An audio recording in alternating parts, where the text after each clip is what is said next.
नमस्कार मित्रांनो, स्वागत आहे आपल्या एका नवीन व्हिडिओमध्ये. तर शेतकरी मित्रांनो, आता सर्व शेतकरी बांधवांसाठी आता आनंदाची बातमी. तर मित्रांनो, आता येत्या 2 दिवसात सर्व शेतकरी बांधवांना आता या ठिकाणी पीक विमा हा मिळणार आहे. तर मित्रांनो, यामध्ये कोणते जिल्हे आहेत, तर या जिल्ह्यातील जे शेतकरी असतील तर त्यांना आता लवकरच त्यांच्या अकाउंटमध्ये हा पीक विमा जमा होणार आहे. तर मित्रांनो, हे कोणते शेतकरी आहेत आणि याबद्दलची संपूर्ण माहिती आपण या व्हिडिओमध्ये पाहणार आहोत. तर व्हिडिओला स्किप न करता शेवटपर्यंत बघा. तर मित्रांनो, शेतकरी खरीपातील पीक विम्याची वाट आता पाहत आहे. तर राज्य सरकारने आपला पहिला हप्ता शेतकऱ्याने 22 जिल्ह्यांमधील जवळपास 2160 कोटी रुपयांची विमा भरपाई रखडली आहे. तर यात आता स्थानिक नैसर्गिक आणि संपत्ती आपत्ती आणि हंगामातील प्रतिकूल परिस्थितीत यात आता या ठिकाणी भरपाईचा समावेश केलेला आहे.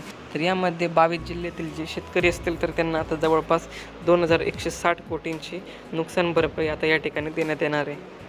तर राज्य सरकार विमा कंपन्यांना आपला 700 कोटींचा पहिला हप्ता 2 दिवसांमध्ये देणार आहे. तसेच कंपन्यांना विमा हप्ता मिळाल्यानंतर शेतकऱ्यांना विमा भरपाई मिळण्याची सुरुवात आता लगेचच या ठिकाणी होणार आहे. तर 2 दिवसातच आता या ठिकाणी सर्व शेतकऱ्यांना आता त्यांच्या अकाउंटमध्ये पीक विमा हा जमा होणार आहे. तर खरीप 2024मध्ये पिकांचे नुकसान झाले होते. तर शेतकऱ्यांनी नुकसानाची पुनर्सूचना दिल्यानंतर त्यांच्या नुकसानीचे पंचनामे करण्यात आले.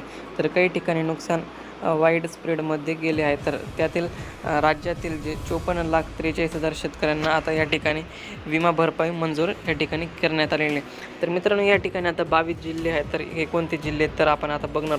तर या ठिकाणी जो पहिला जिल्हा आहे तो म्हणजे धुळे जिल्हा आहे. तर धुळे जिल्ह्यातील शेतकऱ्यांना सुद्धा आता येत्या 2 दिवसात पीक विमा हा मिळणार आहे.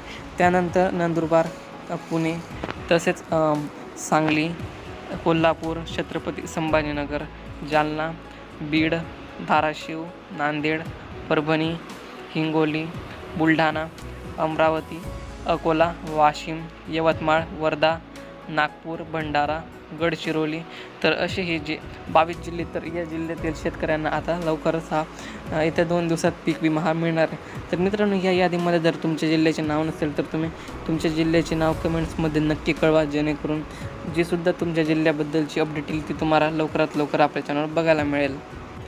तर मित्रांनो, आता येत्या 2 दिवसातच सर्व जे पात्र शेतकरी असतील तर त्यांना आता या ठिकाणी त्यांच्या अकाउंटमध्ये हा पीक विमा हा मिळणार.